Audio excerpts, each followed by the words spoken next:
एक चीज को आप समझें, एक होता है जन्म और दूसरा है मृत्यु। जैसे नदी के दो तटों के बीच पानी प्रवाहित होता है। नदी क्या कहते हैं, नदी में दो तट होते हैं और बीच में पानी का प्रवाह होता है। ऐसे ही जीवन के दो तट हैं, एक जन्म और दूसरा है मृत्यु। मतलब एक प्रवेश हो गया ना, एंट्री, और दूसरा एग्जिट, निकास हो गया। तो इन दोनों के बीच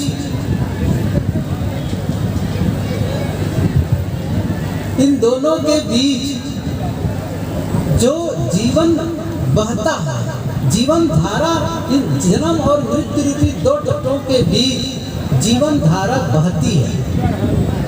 महत्वपूर्ण हमारा जन्म नहीं है, महत्वपूर्ण हमारी मृत्यु नहीं है। क्यों मैं कह रहा हूं कि महत्वपूर्ण जीवन नहीं है, जन्म नहीं है? महत्वपूर्ण जन्म इसलिए नहीं है क्योंकि जन्म लेने के पूर्व हमने कोई चुनाव नहीं किया था कि हमें कहाँ जन्म लेना है, किस प्रांत में, किस परिवार में, किस माँ के गर्भ में आना है। हमारा कोई चुनाव नहीं था, बस ये हुआ, हमारा कोई नियंत्रण नहीं था। और जिसमें हमारा चुनाव नहीं है, जिसमें हम कुछ कर नहीं सकते हैं, वहाँ विवशता है, वहाँ पर विवशता है, इसलिए वो महत्वपूर्ण हमारे लिए नहीं है। इसी प्रकार मृत्यु की भी बात है। मृत्यु भी, हम कहाँ मरेंगे, कब मरेंगे, कैसे मरेंगे, ये भी हमारे वश में नहीं है। लेकिन कैसे जिएंगे ये हमारे वश में है।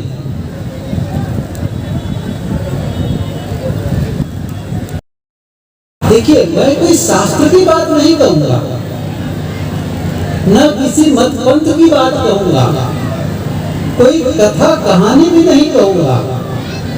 क्या कहूंगा मैं? आपके और हमारे जीवन की कथा।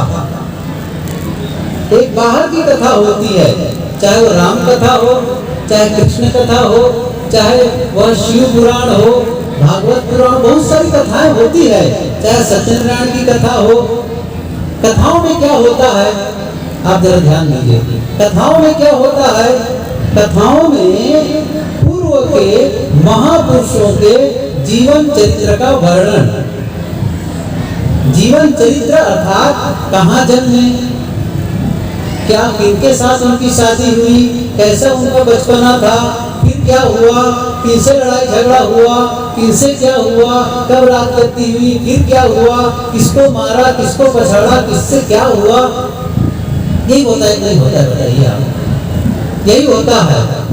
आप चाहे राम कथा सुने, चाहे कृष्ण कथा सुने, चाहे कोई आप पुराण की कथा सुने, यही सब बातें होती हैं।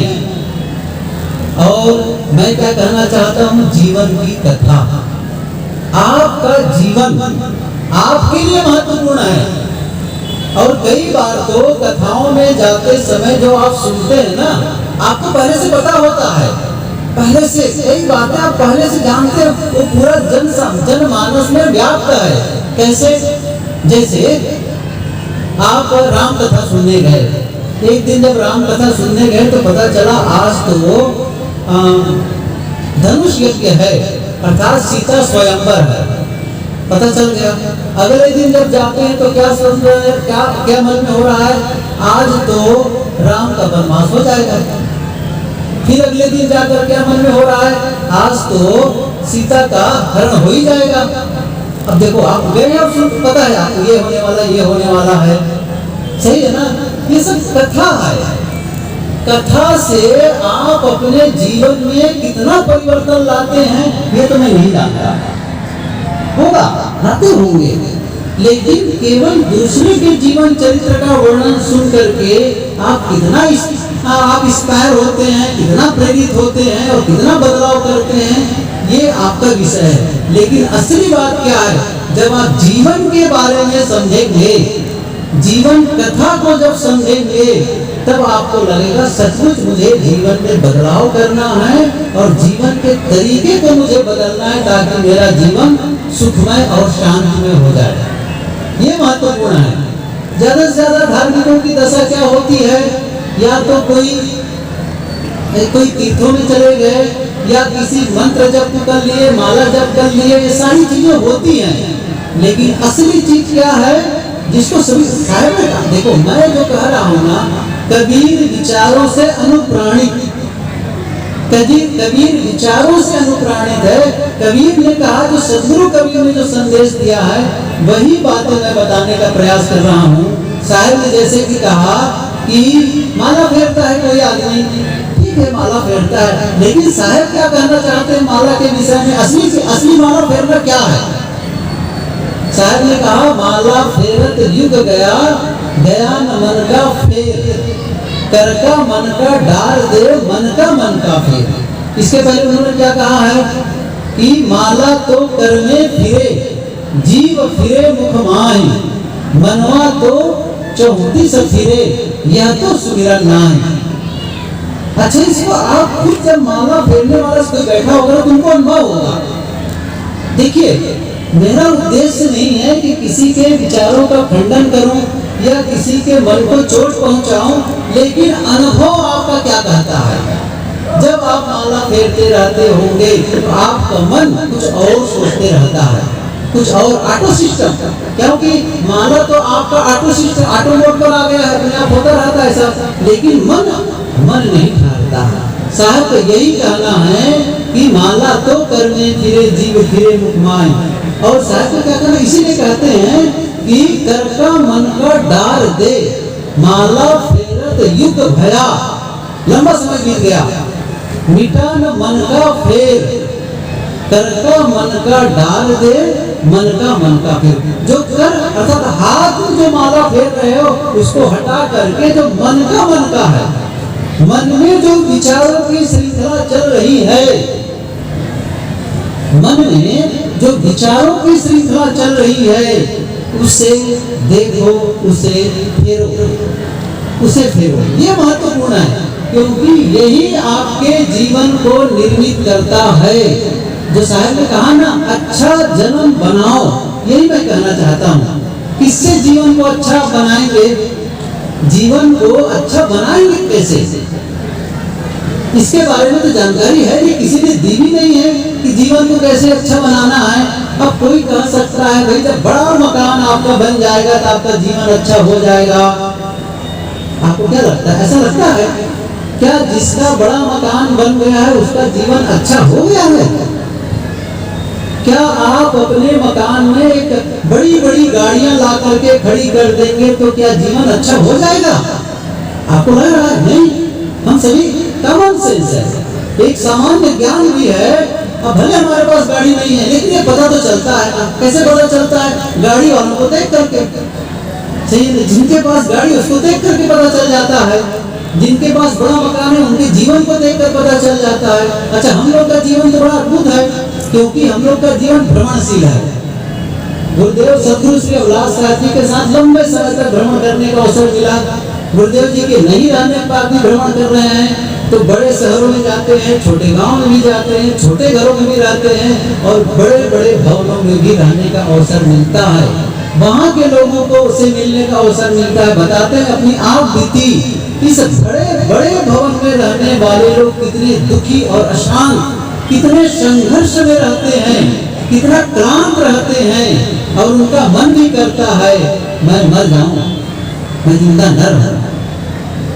तो मतलब ये पता चलता है कि बड़े मकान के होने से भी जीवन सुंदर नहीं हो गया, बड़ी गाड़ी के आने से भी जीवन सुंदर नहीं हो गया, सुंदर सुंदर और कीमती कपड़े पहनने से भी जीवन सुंदर नहीं हो गया, और चेहरे को भी सुंदर बना लेने से, अद्भुत है ना, आजकल चेहरे को सुंदर बनाने की दुकानें खुली हुई हैं जगह जगह।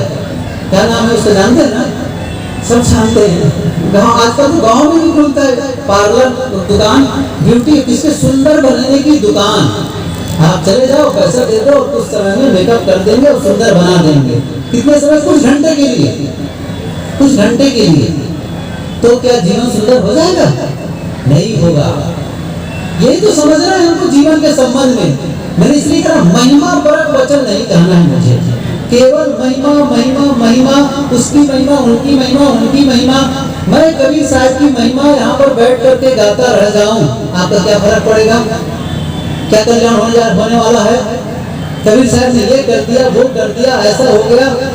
मतलब कबीर साहब आज आ जाएं हमारे बीच में, कल्पना करिए यहाँ पर कबीर साहब जी आ जाएं, तो आप क्या कहेंगे? कबीर साहब के पास जाकर के क्या कहेंगे कि हे गुरुदेव मेरा कल्याण कर दो, ऐसा भी कहेंगे ना? तो मुझे ऐसा अनुभव है कबीर साहब जी एक थप्पड़ लगा देंगे, क्योंकि किसी का कल्याण मैं करूंगा। मैंने इतनी सारे बातें बता दी, वो रास्ता बना दिया है, वो ढंग सिखा दिया है, और मेरे से आप कल्याण की भीख मांग रहे हो? आशीर्वाद के बल पर किसी का कल्याण हुआ है? आशीर्वाद के बल पर किसी का जीवन का निर्माण हुआ है? कबीर साहब ने कभी कहा है कि आशीर्वाद के बल पर होगा? नहीं हो सकता है। इसलिए साहब ने क्या कहा है कि आशीर्वाद से नहीं होगा, आपको काम करना पड़ेगा, आपको मेहनत करनी पड़ेगी। साहब तो रास्ता बता दिए कि रास्ते पर चलो, इसी कहते हैं कबीर पंथ। फिर से बता रहा हूं, पंथ माने रास्ता। किसका? कबीर का। कबीर ने जो कल्याण का रास्ता बताया है, उस रास्ते पर जितने लोग चलते हैं सब कबीर पंथी हैं। रास्ता तो है, न चलो। ये भी साहब ने कहा इस चीज को, राह विचारी क्या करे जो पंथी न चले विचार, आपन मार्ग छोड़ के फिरे उजार उजार, राह विचारी क्या करे। देखिए साहब की पंक्ति कितनी सरल है। मैंने दोबारा कहा भी था, कल शायद कहा था, कुछ पंक्तियां बहुत कठिन है साहिब की, अर्थ लगाना सरल नहीं है, लेकिन बहुत सारी पंक्तियां इतनी सरल है, पढ़ते जाओ समझते जाओ, पढ़ते जाओ समझते जाओ, बस वैसे ही है। राह विचारी क्या करे पंथी न चले विचार, पथिक बिना सोचे समझे चल रहा है। क्या कर रहा है? सही रास्ता छोड़ करके, आपन मार्ग छोड़ के फिरे उजार कहते जंगल को, गलत रास्ता, तो आपके कांटे निकल लगे नहीं। जो सतपथ है उसे छोड़ करके आप कुपथ में चलने लग गए, खान पान गलत कर लिए, बोली बानी गलत कर लिए, बात व्यवहार गलत कर लिए, तो कुपथ है, कुपथ है। ये कुपथ नहीं, सुपथ चलना है, सतपथ चलना है। सतपथ चल करके ही जीवन का कल्याण होगा। बस इसी पर थोड़ी बातें मैं निवेदन कर रहा हूँ। वो निवेदन क्या है जो मैंने कहा कि जब हम, अभी बताया, ये भौतिक चीजों को अच्छा कर लेने के बावजूद हमारा जीवन अच्छा नहीं होता, तो जीवन अच्छा किससे होगा? जीवन सुंदर किससे होगा? एक चीज ध्यान दो, एक चीज है जिसे सुंदर बनाकर आपका जीवन सुंदर हो सकता है। क्या है वह? वह है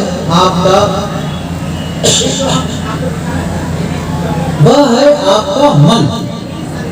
जिसका मन सुंदर है उसका जीवन सुंदर है, और जिसका मन खराब है उसका जीवन खराब है। क्या मैं अपने मन से कर रहा हूँ ये बात? क्या मैं बनाकर कर रहा हूँ? नहीं। कबीर साहब ने कहा है, कबीर साहब ने क्या कहा है? बहुत लोगों को याद है कबीर की वो पंक्ति, एक साधे सब साधिया, सब साधे एक जाए, जैसे सींचे मूल को फूले फले अघाए। एक मन को साध, एक कबीर साहब ने क्या कहा है? एक साधे, तो एक साधे क्या होता है? एक मन को साध लो, बस सब बन जाएगा। सब साध है, और सबको साधने के लिए सबको नियंत्रित करने चले जाएंगे, मन बिखर जाएगा। आप कभी कभी एक काम करिए। क्या काम करिए?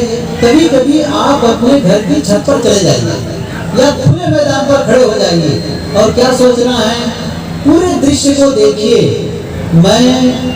मेरा नियंत्रण किस किस पर है, मैं किस किस को नियंत्रित कर सकता हूँ, अपने अनुसार संचालित कर सकता हूँ। अब आप देखें तो क्या होगा? किसके किसके अनुसार आप चल सकते, किसको जो आपके नियंत्रण में है। या अलग जाकर कर सकते हैं, थोड़ा दूर ले जाकर के। हाँ, क्या चला करें झूठे को बता दो, क्या अलग जाकर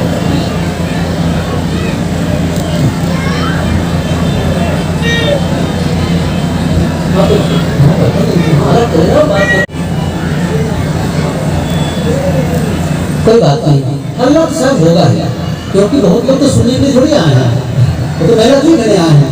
लेकिन मैं जानता हूँ बहुत लोग हैं बिल्कुल एकाग्रता से सुन रहे हैं, मुझे उनके लिए बोलना है, उनके लिए बोलना है। तो मैं कह रहा था कि एक मन बस साध ले इस चीज को, जिसका मन सुंदर उसका जीवन सुंदर, और जिसका मन खराब उसका जीवन खराब। यही साथ कह रहे हैं, एक साधे सब साधिया सब साधे हो जाए, सबको वश में करने चले।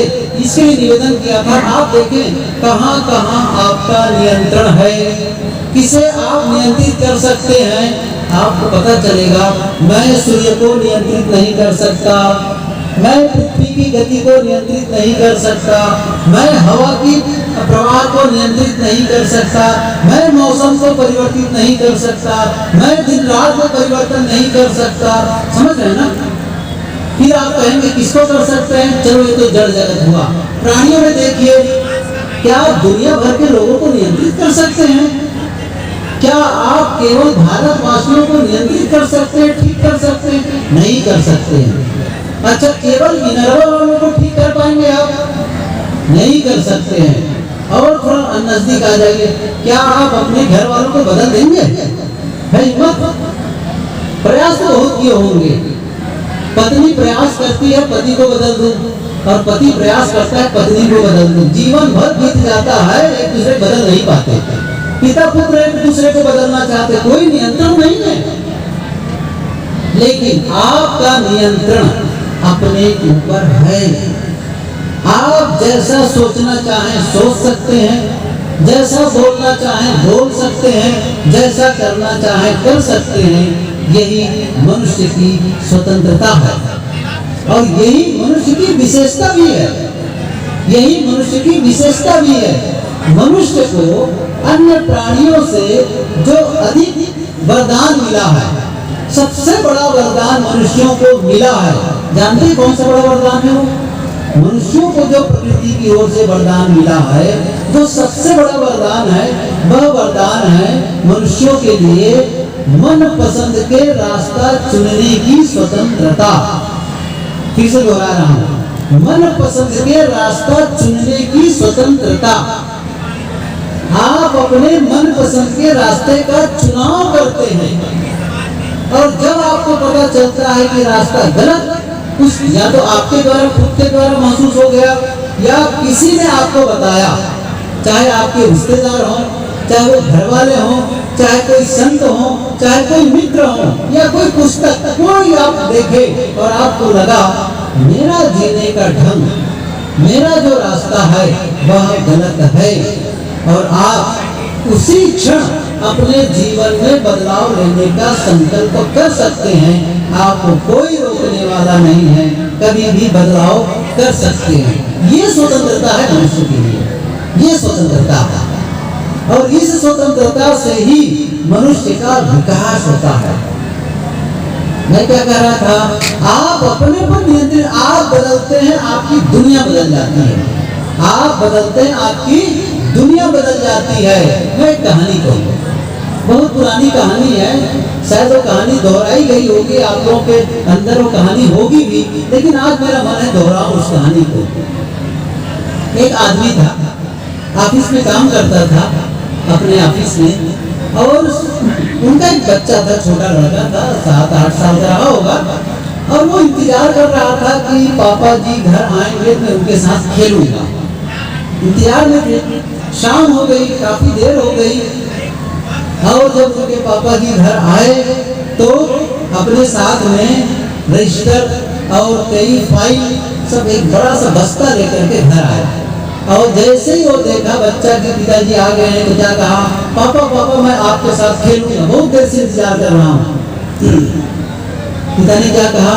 बेटा, हाँ मेरा ऑफिस का काम बहुत पिछड़ा हुआ है, और देख रहे इतने सारे में ये बस्ता लेकर के आया हूँ, सारा मुझे निपटाना है, इसीलिए मैं घर ला गया हूँ कि जो अधूरे काम है ऑफिस के यहाँ पर मैं पूरा करूँ। उसने कहा नहीं नहीं मुझे आपके साथ खेलना है, मैं नहीं जानता हूँ आपको कब पूरा करना है, क्या करना है, नहीं मुझे खेलना है। अब बाल हट बच्चे की का जिद था कि जिद थी तो अब सोचा कि बच्चे से मैं कैसे पीढ़ी छुड़ाऊं, कैसे भला कटे, कैसे मेरे से ये अलग हो ताकि मैं अपना काम कर सकूं। तो क्या हुआ कि सामने एक टेबल था, टेबल उस पर एक पत्रिका रखी थी, पुरानी पत्रिका थी।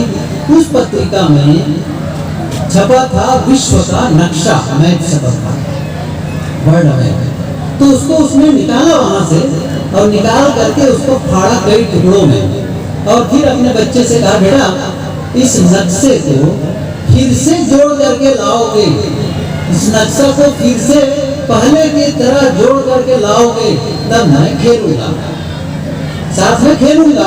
पिता को क्या अंदाज था, ये विश्व का नक्शा इस छोटा सा बच्चा जोड़ ही नहीं पाएगा ना, तो कम से कम तब तक वो उलझा रहेगा, मेरा काम अपना होगा नहीं, जोड़ पाएगा और मेरा काम हो जाएगा। ऐसा सोच करके अच्छा उस बच्चे के मन में जुनून था मुझे पापा के साथ खेलना है, ले गया कागज के टुकड़ों को और ले करके वो जोड़ना शुरू किया, जोड़ता सेलो टेप लगाया और जोड़ता चला गया और ज्यादा नहीं 10 से 15 मिनट में वो कागज वो विश्व का नक्शा वो दुरुस्त करके ले आया। उसने कहा बाबा जी जोड़ लिया। उसने कहा इतनी जल्दी कैसे जोड़ लिए, और इतनी जल्दी तो मैं नहीं जोड़ सकता हूँ, आखिर लगता है तुम मेरे से भी ज्यादा जानते हो, मुझे सीखना पड़ेगा तुमसे।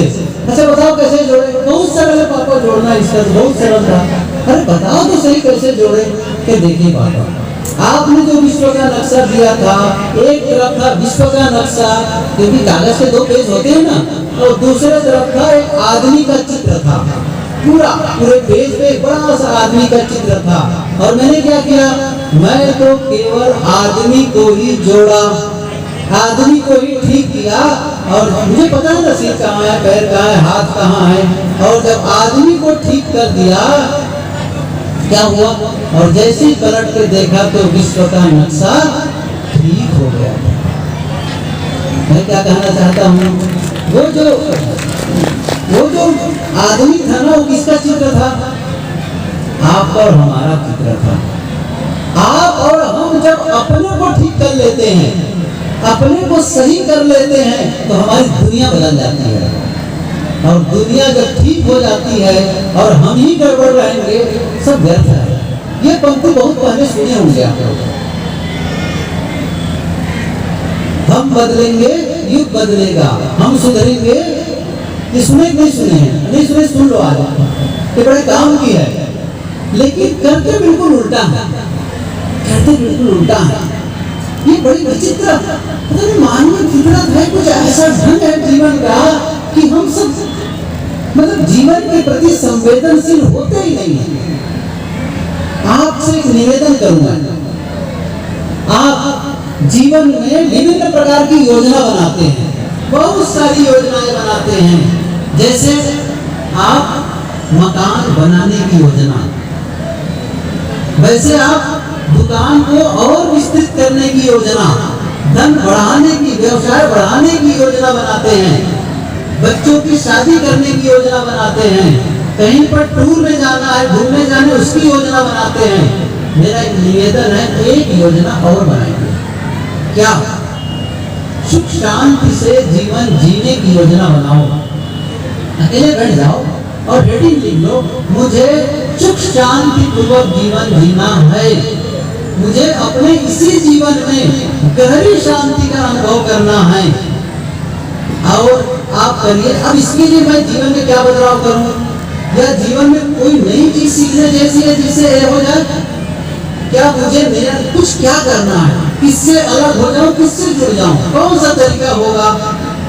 जब आप मन में कोई निर्णय लेते हैं ना, आप समझ रहे हैं, जीवन को आप बदलना चाहते हैं तो एक बात बताऊं मैं, प्रवचन से नहीं बदलेगा, मैं यहीं से बता रहा हूं। प्रवचन सुनने से जीवन नहीं बदलेगा और प्रवचन बोलने से भी नहीं बदलेगा। मैंने क्या कहा, आपका प्रवचन सुनने से आपका जीवन नहीं बदलेगा और मेरा प्रवचन करने से मेरा जीवन नहीं बदलेगा। नहीं बदलता है कहने, क्योंकि मैं नहीं जानता हूँ ना, मैं प्रवचन करता हूँ, प्रवचन से जीवन नहीं बदलता है। जीवन बदलता है आपके संकल्प से, आपके निर्णय से। हमने कभी निर्णय लिया ही नहीं है कि मुझे जीवन बदलना है। अच्छा, जीवन बदलना निर्णय कैसे जानते भी नहीं, इसको कैसे बदलना है ये भी नहीं जानते। अच्छा, मैं एक प्रश्न पूछूं सरल सा, आप कैसा जीवन चाहते हैं? चलो ये बात अभी थोड़ा पेंडिंग में रखता हूँ। कैसा जीवन चाहते हैं? पता नहीं, सही है ना? पता नहीं कैसा जीवन चाहते हैं। बहुत कम लोग जानेंगे इस चीज को, कैसा जीवन चाहते हैं। मैं इसको थोड़ा नहीं समझ में आ रहा, थोड़ा क्लियरिफाई करता हूँ, थोड़ा इसको मैं विस्तृत से बताना चाहूँ ताकि समझ में आ जाए। अच्छा, दूसरा प्रश्न पूछ रहा हूँ, आप कैसा मोबाइल चाहते हैं? कैसी गाड़ी चाहते हैं? अच्छा, कैसा मकान चाहते हैं? समझ में आ रहा है ना? अच्छा, कैसा जीवन साथी चाहते हैं? अब तो क्लियर हो गया होगा। एक ही उत्तर है सबका, जो मैंने प्रश्न, सारे प्रश्नों का एक ही उत्तर है, क्या? मन पसंद का। मोबाइल कैसा? मन पसंद। गाड़ी कैसी?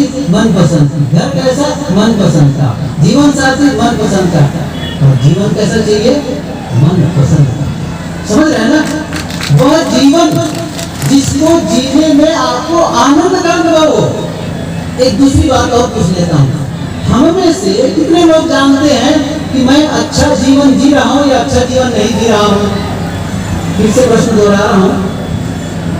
देखिए, मुझे आप प्रवक्ता मत मानिए कि प्रवचन कर रहे हैं, बस मैं आपके लिए हेल्पफुल, एक सहयोगी बनना चाहता हूँ। आपके भीतर कुछ ऐसी सोई हुई शक्ति है, हम सबके भीतर, हम सबके भीतर एक शक्ति है जो सोई हुई है, उसे मैं जाना है। बस हर आदमी के अंदर में एक आध्यात्मिक शक्ति, एक क्रिएटिव बने बहुत बड़ी शक्ति है जो जीवन में क्रांति ला सकती है, लेकिन वो सोई हुई है, बस उसे जगाना है। बस अब कैसे वो सुप्त में है, उसका आनंद कैसे नहीं ले पा रहे? जो सचमुच जिसका आनंद ले सकते हैं उसका आनंद ही नहीं ले पा रहे हैं। जो हम अनुभव कर सकते वो अनुभव ही नहीं कर पाते हैं। हम उसका अनुभव करते रहते हैं जो हम नहीं चाहते हैं। हम दुख नहीं चाहते, अनुभव करते हैं दुख का। हम चाहते हैं सुख का अनुभव करें, अनुभव नहीं करते। हम चाहते हैं शांति का अनुभव करना, करते हैं किसका? अशांति का अनुभव। हम चाहते हैं कि आपस में प्रेम का अनुभव हो, लेकिन क्या करते हैं? लड़ाई और झगड़े का अनुभव करते हैं। हम चाहते हैं कि मैं स्वास्थ्य का अनुभव करूं, किसका अनुभव करते हैं? बीमारी का अनुभव करते हैं। मैं चाहता हूं कि मैं समृद्ध जीवन जीऊं, गरीबी का अनुभव करते हैं। अब कितनी त्रासदी है ये, समझ लीजिए। मतलब हम जो चाहते हैं और वो हम अनुभव ही नहीं कर पा रहे हैं, हम उसको अनुभव कर रहे हैं, उसको महसूस रोज करते हैं जिसे हम चाहते ही नहीं है। और वो शक्ति आपके भीतर निहित है कि आप अपना मन चाहा जीवन निर्मित कर सकते हैं, और उस शक्ति को ही जगाना सत्संग का काम है। बस सत्संग का काम क्या है? आपकी सोई हुई शक्ति को फिर से एक्टिवेट कर दे, जागृत कर दे। कैसे? कभी कभी आप लोग को याद होना चाहिए, याद होना भी चाहिए कि दूध पीते हैं या कभी चाय, और दूध में चीनी, आपको 2-3 चम्मच चीनी आपके गिलास में डाल दिए, समझ रहे ना? आपके गिलास में 2-3 चम्मच चीनी डाल दिए, और चीनी का गुण क्या है? चीनी नीचे जाकर के बैठ जाती है, होता है नहीं होता है? और आपको दे दिए, और आपको पता नहीं है कि नीचे चीनी बैठी है, और आपने दूध पीना शुरू कर दिया, तो दूध अभी क्या लगेगा? ठीक है, सही में मीठा नहीं लगेगा ना, क्योंकि चीनी तो नीचे है। सचमुच जो चीनी जो बैठी है ना, आप क्या चाहते हैं कि वो जब मिल जाए दूध में तो उसका मिठास बढ़ जाए। अब क्या करना होता है? चम्मच डाल करके हिलाना है, सही है ना? जैसे हिला दिए तो जो चीनी बैठी हुई है पूरे दूध में वो समा गई। बस यही चीज है, ये सत्संग भी एक चम्मच की तरह जो विचार भेजा जा रहा है आपके भीतर, और आपके भीतर जो बैठी हुई शक्ति सोई हुई है उसको हिलाना है। काम तो आपको करना है, काम तो आपको करना है। ऐसा नहीं कि मैं बोलूंगा, काम आपको करना है। बस मुझे तो तरीका बताना है, मुझे एक सिस्टम बताना है, उस सिस्टम को लागू करना है। बस ये जब करने लग जाएंगे बस काम बन जाएगा। बहुत थोड़ा सा बाकी है। मैं थोड़ा बताऊँ उस सिस्टम को थोड़ा बताना चाहता हूँ, कैसे वो सिस्टम है। मैंने कहा ना अभी मन के विषय में कहा था, एक दो साधु कह करके मैं 3 बिंदु बताता हूँ। बस 3 चीजें हैं जो आप कर सकते हैं। उसको मैं थोड़ा और विस्तार से बताऊँ कि एक पत्थर, ख्याल करिए। अच्छा फिर से वापस आऊँ क्या? मैं उसको कह रहा था, इसको पूछना ही भूल गया कि हम अच्छा जीवन जीते हैं, अच्छा जीवन नहीं जीते इसको कैसे जानते हैं, ये मेरा प्रश्न था, वो तो रह ही गया। हमने से बहुत कम लोग जानेंगे कि इसका पैमाना क्या है। आप कैसे कह सकते हैं मैं अच्छा जीवन जी रहा हूँ? क्या कह सकते हैं? अच्छा मैं कह रहा हूँ आप गलत जीवन जी रहे हैं, अच्छा जीवन नहीं जी रहे, आप प्रमाणित करिए अच्छा जीवन का क्या प्रमाण है। बड़ा कठिन है ना बताना, ये मैं बताता हूँ, आप बता सकेंगे अच्छा जीवन जी रहे हैं या अच्छा जीवन नहीं जी रहे हैं। इसको जानने का तरीका क्या है? उसको जानने का तरीका है जीवन में आने वाला परिणाम, रिजल्ट। जैसे एक विद्यार्थी है, एक विद्यार्थी पढ़ता है, साल भर पढ़ाई किया, पढ़ने के बाद एग्जाम दिया, परीक्षा दिया और परीक्षा में फेल हो गया। जब रिजल्ट आया तो फेल पूछा गया, बेटा तुम फेल कैसे हो गए? उसने क्या कहा, मैंने बहुत मेहनत की थी, ठीक से पढ़ाई की थी और बढ़िया लिखा था। क्या कहा जाएगा? ये मत बताओ तुम पढ़ाई कैसे की थी, तुम्हारा रिजल्ट बता रहा है। सही है ना? रिजल्ट बता रहा है तुमने साल भर क्या मेहनत की थी। यही हम क्या कहते हैं, मैं बहुत बड़ा सत्संगी हूँ, मैं बड़ा ध्यानी हूँ, मैं बड़ा पुजारी हूँ, मैं भगवान का भगत हूँ, मैं कबीर का भगत हूँ, मैं साधु हूँ, मैं गृहस्थ हूँ। ये मत बताओ कि कौन हो, परिणाम आ रहा है कि जीवन का। जब परिणाम चाहते हो जीवन आ रहा है और नहीं आ रहा है, साधु होना व्यर्थ, भगत होना व्यर्थ और पुजारी होना और भजना नंदी होना व्यर्थ। यदि रिजल्ट ही नहीं मिल रहा है तो क्या कर रहे हैं? सिस्टम या तो हम चल नहीं रहे हैं या फिर सिस्टम गलत है, कुछ तो है। यदि सिस्टम गलत है तो सिस्टम सही ले आओ, और नहीं चल रहे तो कदम बढ़ा दो, तभी तो रिजल्ट आएगा। वो हमको सीखना है। आइए मैं उसको फिर से ध्यान केंद्रित करूँ इस चीज को। मैंने पत्थर को उदाहरण दिया कि पत्थर है, आपके पास में बहुत मजबूत पत्थर रखा है, लेकिन आप चाहते हैं इससे मूर्ति बनाऊं, इसमें मूर्ति, और आपने क्या किया, कलाकार को बुला लिया, बहुत बड़े कलाकार, प्रसिद्ध कलाकार है। आपने कहा इस पत्थर में एक मूर्ति बनाना है, आप बना दीजिए। तो उन्होंने पूछा किसकी मूर्ति बनाऊं? पूछेगा ना। आपने कहा इसमें बना दो, बुद्ध की मूर्ति बना दो। अब अगले दिन फिर कहा ठीक है बुद्ध की मूर्ति बन जाएगी। अगले दिन आप नहीं बुद्ध की मत बनाओ, भगवान राम की बना दो। हाँ ठीक है भगवान राम की बन जाएगी। फिर तीसरे दिन कहते नहीं हनुमान की बना दो। फिर अगले दिन आप कहते नहीं कबीर की बना दो। उसने कहा भाई 2-4 दिन सोच लो फिर बताना। फिर एक दिन उसके मन में क्या हुआ, नहीं मुझे किसी व्यक्ति की मूर्ति नहीं बनाना, मुझे शेर की मूर्ति बनानी है। उसने कहा ठीक है शेर की बन जाएगी। एक दिन फिर नहीं शेर की नहीं, गधे की मूर्ति बना दो, उल्लू की मूर्ति बना दो। हाँ वो भी है। अच्छा एक उदाहरण क्यों दे रहा हूँ, मैं समझ रहे हैं ना। उस पत्थर में विभिन्न प्रकार की मूर्तियों की बनने की संभावना है। उस पत्थर में बुद्ध की भी मूर्ति बन सकती है, राम की भी मूर्ति बन सकती है, कबीर की भी मूर्ति बन सकती है, शेर की भी बन सकती है, और गधा और उल्लू की भी मूर्ति बन सकती है। प्रश्न क्या है, आप चाहते क्या हैं? सही है ना, आप चाहते क्या हैं? ऐसे ही आपका जीवन, आप इस जीवन में यदि बुद्धत्व का अनुभव करना चाहें कर सकते हैं, कर सकते हैं। क्योंकि जो शक्ति आपको मिली है कुदरत की ओर से, वही शक्ति, वही योग्यता बुद्ध और महावीर के अंदर भी थी, वही योग्यता कबीर के अंदर भी थी। बस अंतर क्या हो गया, उन्होंने अपनी योग्यताओं का उपयोग किया, उनमें जो शक्ति थी उसका शक्ति का सही इस्तेमाल किया, और हम लोग शक्ति का उपयोग ही नहीं करते हैं। अच्छा करते भी हैं तो अपने जीवन को बर्बाद करते हैं। फिर से कहा, क्या कहा, शक्ति मिली भी है तो जीवन को बर्बाद करने में करते हैं उस शक्ति का उपयोग, जीवन के निर्माण में नहीं करते हैं। ये अद्भुत है, सही है ना। मैंने कहा ना देखने की शक्ति मिली है, सुनने की शक्ति मिली है, सोचने की शक्ति मिली है, बोलने की शक्ति मिली है, धन की शक्ति है, जन की शक्ति है, विद्या की शक्ति है, पद की शक्ति है। शक्ति का उपयोग आप जीवन निर्माण में कर रहे हैं कि जीवन के विनाश में कर रहे हैं? आप देख लीजिए जरा सा। एक बार की बात याद आई, ईसा मसीह कहीं जा रहे थे तो रास्ते में देखा एक आदमी छत पर खड़े होकर गाली दे रहा था, बहुत गाली दे रहा था। ईसा मसीह गए, तुम क्या कर रहे हो? इससे गाली क्यों दे रहे हो? तुम गंदी गंदी बातें बोल रहे हो और ऐसा लगता है जैसे तुम शराब पिए हुए हो। क्यों इतना बढ़िया जीवन मिला उसको शराब पी करके बर्बाद कर रहे हो? उधर देखा कौन है? ईसा मसीह। अच्छा भगवान आप हैं? कहा आप ही थे तो मुझे, मैं तो बोल नहीं पा रहा था, गूंगा था, आप ही ने तो आशीर्वाद दे करके मुझे बोलने योग्य बनाया है। अब जब मुझे बोलने की क्षमता मिल गई तो गाली ना दो तो क्या करें? ईसा मसीह ने कहा मतलब बोलने की क्षमता है तो क्या गाली देना भी सह सकता है? आगे बढ़े, फिर एक देखा एक आदमी वेश्या के पीछे भागा जा रहा है। उसने कहा अरे रुको रुको रुको, तुम क्या कर रहे हो? इतनी सुंदर आंखें हैं, इतना बढ़िया जीवन मिला, तुम वेश्या के पीछे क्यों भाग रहे हो? फिर वो लौटा खड़ा हुआ, देखा कौन है? ईसा मसीह है। उन्होंने कहा अच्छा कि भगवान आप ही हैं प्रभु, मैं तो अंधा था, जन्मांध, आपने कृपा करके मुझे आंखें दे दी और जब आंख मिल गई है तो वेश्या के पीछे न भागो तो कहां जाओ? ईसा मसीह बहुत चिंतित हो गए। इसका मतलब आंख मिलने की यही योग्यता है, यही उपयोगिता है।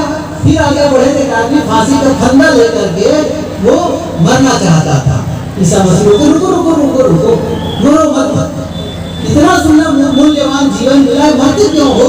अरे बहुत अच्छा सुनहरा जीवन मिला हुआ है। वो भी रुका और देखा, अच्छा आप संत ईसा हैं? भगवान देखो मैं तो मर गया था, मुर्दा हो गया, आप ही ने कृपा करके जिंदा किया है और जब जिंदा कर दिए तो मैं जीवन से इतना दुखी और शांत हूँ, अब मैं मर जाना चाहता हूँ और मेरा एक निवेदन है मरने के पहले, अब जब फिर से मर जाऊंगा मुझे फिर से जिंदा मत करिएगा। ईसा मसीह रास्ता पर चले और कहा क्या जीवन का यही फल है?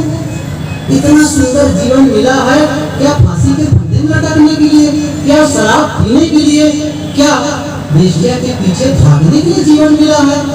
सोचो जरा सा।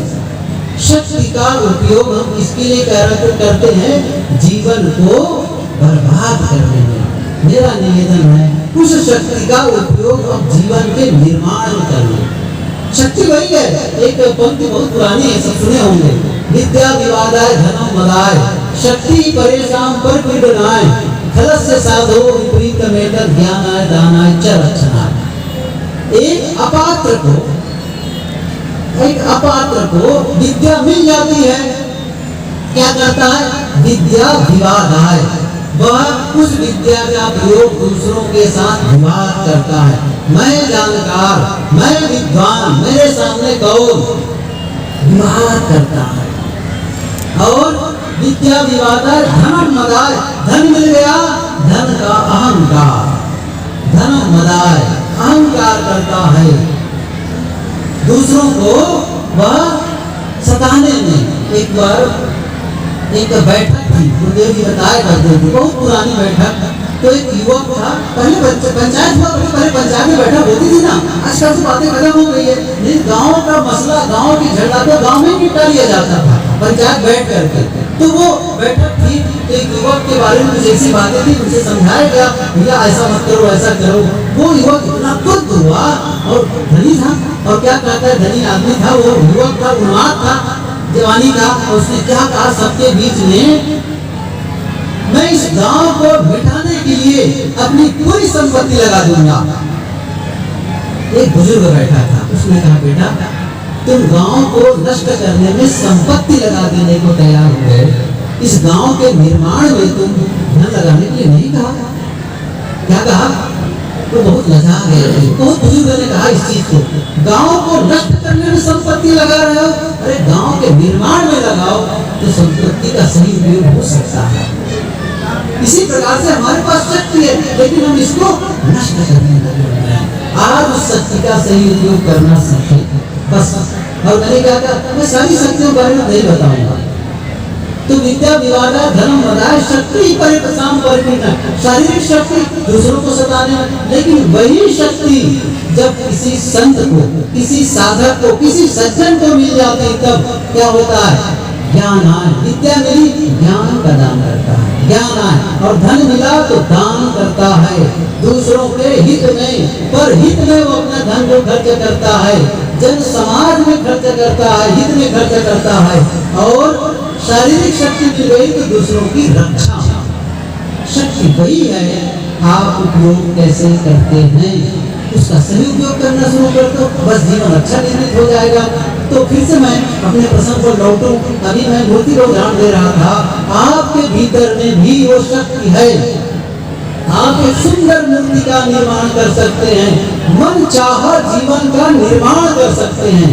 लेकिन एक और महत्वपूर्ण बात बताना चाहता हूँ मनुष्य के लिए, क्या है, कोई भी कलाकार, चाहे वो पत्थर की मूर्ति का निर्माता हो, चाहे वो डेंटिंग पेंटिंग करने वाला हो, चाहे वो सोनार हो, चाहे वो बढ़ई हो, कारपेंटर हो, वो औजार लेकर के ही अपने कला का प्रदर्शन कर सकता है।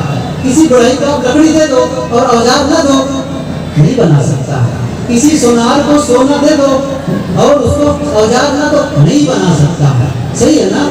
किसी लोहार को लोहा दे दो, औजार न दो, नहीं बना सकता है। लेकिन मनुष्य की एक विशेषता है, जीवन निर्माण के लिए जिन औजारों की जरूरत है वह औजार हमें कुदरती रूप से जन्म से मिला हुआ है। ये टूल्स हमारे पास है, गॉड गिफ्टेड कह सकते हो आप, प्रकृति प्रदत्त है जन्म से। और हर आदमी के भीतर वो जन्म को शक्ति मिले जिससे वो जीवन का निर्माण कर सकता है। कौन कौन सी हो सकती, क्या उसके बारे में, वो औजार के बारे में जानना चाहते हो? औजार कौन कौन से हैं? वो औजार है, पहला बताया मन, दूसरा है वाणी, और तीसरा है आपकी इंद्रियां। अर्थात आप मन से जो सोचते हैं, वाणी से जो बोलते हैं, और इंद्रियों से जो काम करते हैं, जीवन उसी के आधार पर निर्मित होता चला जाता है। कैसा सोचते हैं आप, सोचते कैसे? यदि आप अच्छा सोचते हैं, अच्छा बोलते हैं और अच्छा करते हैं, जीवन अच्छा बनता चला जाता है। और यदि चिंतन ही गलत है, वाणी ही गलत है, कर्म ही गलत है, तो वाणी गलत, जीवन विकृत होता चला जाएगा। एक चीज और बताऊं, जीवन का कोई आकार नहीं होता। किसे दोहरा रहा हूं मैं, जीवन का कोई आकार नहीं होता है। जैसे पानी का, आप बताएं पानी का आकार कौन सा होता है? पानी का आकार क्या है, नहीं बता सकते। पानी का आकार उजला दिखाई, देखने की उद्देश्य नहीं बता रहा। पानी का आकार होता है जिस बर्तन में रखा जाता है, उसी बर्तन का पानी का आकार हो जाता है ना। बस पानी को गिलास रखेंगे, गिलास का आकार का, थाली में रखेंगे, थाली, ट्यूब में भरेंगे, ट्यूब का आकार का। बस यही नियम समझो। आपकी सोच, आपकी जो विचार है ना, वो साँचा है, और जीवन उसी में ढलता चला जाता है।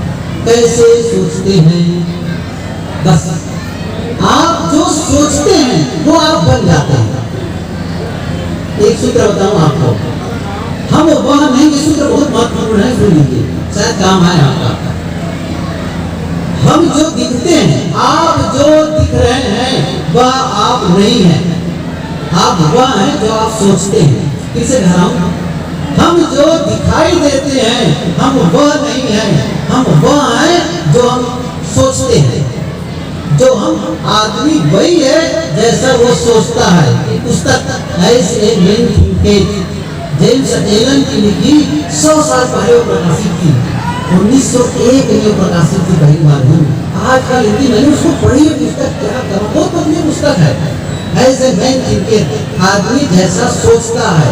शायद कभी अवसर मिले तो नेट में वीडियो पढ़ लीजिए उस पुस्तक को, इतना को जीवन बदलने वाली पुस्तक नहीं है। ऐसे मैन थिंकर कह रहा, मैं उसका सार बताऊं, मैं क्या कह रहा था, आप जो सोचते हैं इसके बारे में कह रहा था कि हम वह नहीं है जो हम दिखाई देते हैं, हम वह हैं जो हम सोचते हैं। जैसे मैं साधु का कपड़ा पहना हूँ और आप कह सकते हैं आप साधु हैं, क्यों? क्योंकि साधु का कपड़ा पहने हैं। लेकिन क्या साधु के कपड़ा पहनने से कोई साधु हो जाता है? आपको पूछ रहा हूँ फिर से, क्या साधु के कपड़ा पहनने से कोई साधु हो गया? नहीं। क्या होगा? मैं साधु का कपड़ा पहना, लेकिन मैं यदि क्रोध सोचता हूँ तो मैं क्रोधी हूँ, मैं लोभ सोच रहा हूँ तो लोभी हूँ, यदि मैं मोह मेरे मन में आ रहे विचार आ रहे मैं मोही हूँ, काम का चिंतन मेरे भीतर है तो मैं कामी हूँ, द्वेष का चिंतन है तो द्वेषी हूँ। लेकिन मेरे भीतर में साधना के चिंतन है, त्याग के, वैराग्य के, ध्यान के, चिंतन के, भक्ति के ये विचार आते हैं तो मैं साधक हूँ। कोई भी सोच सकता है, कपड़ा कोई भी हो, क्या धोती कुर्ता में पहन करके अच्छे विचार नहीं सोचे जा सकता है? क्या साड़ी ब्लाउज पहन करके अच्छे विचार नहीं सोचे जा सकते हैं? सोचे जा सकते हैं और जीवन में बदलाव कर सकते हैं। और एक बात और बताऊं, क्या आपको जीवन को सुंदर बनाने के लिए पढ़ने लिखने की कोई जरूरत नहीं है। एक अच्छी बात बताता हूँ, क्या कहा मैं, आप में से कोई ऐसा हो जो स्कूल गया ही नहीं है, अक्षर पढ़ना जानता ही नहीं है, इसके बावजूद जीवन को सुंदर बना सकता है। चाहे उनके पास धन ना हो फिर भी जीवन सुंदर बना सकता है, कोई पद में ना हो फिर भी जीवन सुंदर बना सकता है। क्यों क्यों मैं कह रहा हूँ अनपढ़ आदमी भी जीवन सुंदर बना सकता है? इसलिए कह रहा हूँ, एक अनपढ़ आदमी कोई कह सकता है मैं अनपढ़ था, मैं कहता हूँ आप अनपढ़ थे तो बीड़ी पीना शुरू कर दिए, अनपढ़ थे तो बीड़ी पीना आप शुरू कर दिए, तो आप बीड़ी छोड़ने के लिए पढ़ना लिखना पड़ेगा। बिना पढ़े लिखे जब आप बीड़ी पी सकते हैं तो बिना पढ़े लिखे बीड़ी पीना छोड़ भी तो सकते हैं। बिना पढ़े लिखे आप गाली देना सीख सकते हैं तो बिना पढ़े लिखे गाली देना छोड़ नहीं सकते हैं। क्या कठिन है? फिर से कह रहा हूँ, जिस रास्ते से आप जिन कदमों से आप यहाँ से यहाँ तक आए, क्या इन कदमों से लौट नहीं सकते हैं? यही तो करना है जीवन में। जिस काम को करने की ताकत आप में है, हम सब में, उस काम को न करने की भी ताकत है। कैसे मैं कह रहा हूँ, जैसे मैं बोल रहा हूँ, ये बोल रहा हूँ तो न बोलने की ताकत मेरे नहीं है क्या? न बोलने की ताकत है, ये तो मैं कह रहा हूँ। यदि आप कहीं गलत कर लिए हो तो वापस आ भी सकते हैं। और कैसे, वही बता रहा हूँ, तीन ही बात है, तीन औजार है, मन, वाणी और कर्म। यदि आप कहेंगे तीन मत बताइए, एक बताइए, मैं एक बताऊंगा, वो एक ही बताऊंगा, वो है केवल मन। आपका सोचना आपका जीवन बनाता है। बस change your thinking, change your life. आप अपनी सोच बदलकर आप अपनी जिंदगी बदल सकते हैं। मतलब अब देखिए एक चीज और बताऊंगा, आप ना हम सबको बचपने से क्या सिखाया गया है? बचपने से ना हर आदमी हर बच्चे को क्या सिखाया गया है? सिखाया गया है क्या कैसे खाना है, कैसे चलना है, कैसे बोलना है, कैसे पहनना है, कैसे पढ़ना है, सब सिखाया गया। एक बात नहीं सिखाई गई, बताऊं? कैसे सोचें सिखाए हैं, कैसे सोचें। यही तो जीवन बनाता है। एक लेखिका लुइस एल है, उनकी पुस्तक है, कभी अवसर मिले पढ़िए, you can leave your life, पढ़िए। मूवी भी है, आप यूट्यूब में उसको सर्च कर सकते हैं, you can leave your life पुस्तक है। उसमें उन्होंने लिखा है, बात लिखी है, आजकल बच्चों को लड़ाइयों की तिथियां रटाई जाती है। आजकल विद्यार्थियों बच्चों को लड़ाइयों की तिथियां रटाई जाती है। मुझे समझ में नहीं आता कि लड़ाइयों की तिथियों को रटने से बच्चों का कौन सा फायदा होने वाला है।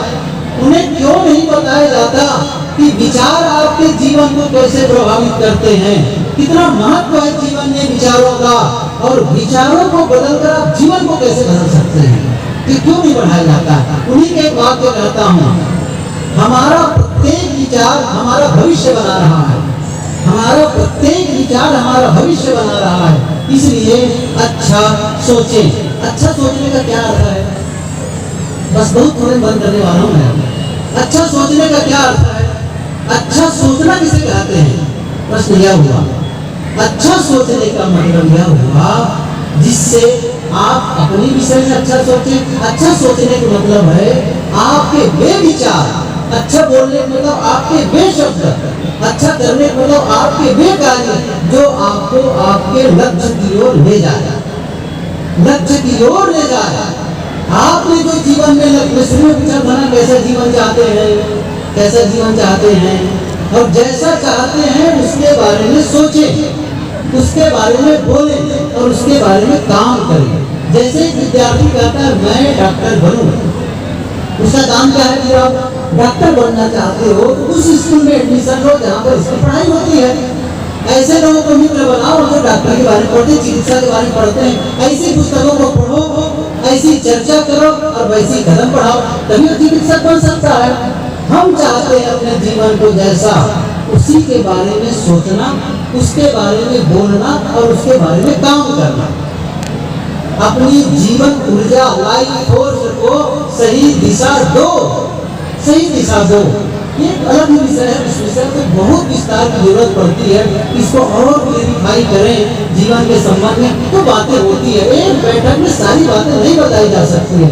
कैसे अपनी जीवन ऊर्जा को हम सही दिशा दें, लोग कैसे करें, ये बिल्कुल अलग विषय हुआ। मैं इसको इस समय नहीं छोड़ूंगा, ये पूरा समय उसी चला जाएगा। उसके लिए एक पूरा सत्र चाहिए कि जीवन को सही दिशा कैसे दें, कैसे दें, जीवन को सही दिशा दें तो जीवन में कैसे अमेजिंग परिवर्तन, मैजिकल परिवर्तन आता है।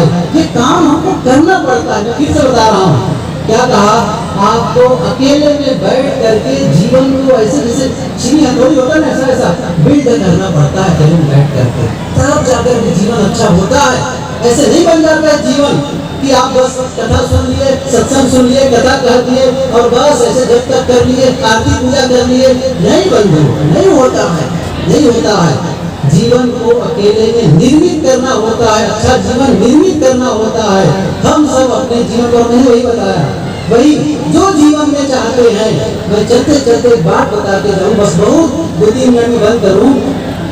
जीवन में हमको पता नहीं हम क्या चाहते हैं, लेकिन मैं एक साथ जैसे पूछूं क्या चाहते हैं आप, मुझे गाड़ी चाहिए, मुझे बंगला चाहिए, मुझे इतना पैसा चाहिए, वो आपकी मांग है, जीवन की मांग नहीं है।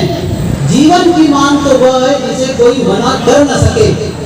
सभी लोग वही चाहें, सबका जीवन में वही भी मांग हो, वही जीवन की मांग है। क्या है, जरा प्रश्न करूँ, 2-3 प्रश्न है बस। क्या है, हम में से कितने लोग हैं जो चाहते हैं कि मैं स्वस्थ जीवन जीऊं, और कितने लोग हैं जो चाहते हैं कि मैं बीमारी का जीवन जीऊं। बीमारी का जीवन जीने वाले जरा हाथ उठाएं। बीमारी का जीवन जीने वाले कोई नहीं, समझ रहे हैं ना? सभी चाह रहे हैं, कोई मना कर रहा है, चाहे राम के उपासक हो, कृष्ण के हो, कबीर के हो, किसी के उपासक हो, लेकिन इतना तो चाहेंगे ना, मैं स्वस्थ जीवन जीना चाहता हूँ। दूसरी बात, हम में से कितने लोग हैं जो ये चाहते हैं, मैं आपस में जो हमारे रिश्ते हैं ना, पारिवारिक सामाजिक जो रिश्ते हैं, संबंध, वो रिश्ते कैसे होना चाहिए? वो रिश्ते होना चाहिए प्रेम पूर्ण, मधुर रिश्ते, रिश्ते होना चाहिए मधुर। तो हम में से कितने लोग हैं जो चाहते हैं कि मेरा संबंध प्रेम पूर्ण हो, और कितने लोग चाहते हैं कि मेरा संबंध लड़ाई झगड़ा वाला हो? कोई है लड़ाई झगड़ा वाला? कोई नहीं, सभी चाहते हैं कि प्रेम पूर्ण संबंध हो। ये हमारी जीवन की मांग है। तीसरी बात, हम में से कितने लोग हैं जो ये चाहते हैं कि मैं समृद्ध जीवन जीऊं, और कितने लोग चाहते हैं मैं गरीबी का जीवन जीऊं, मेरे हाथ में कटोरा मिले, मैं भीख मांगूं? कोई नहीं चाहेगा। हम समृद्ध जीवन जीना चाहते हैं। और चौथी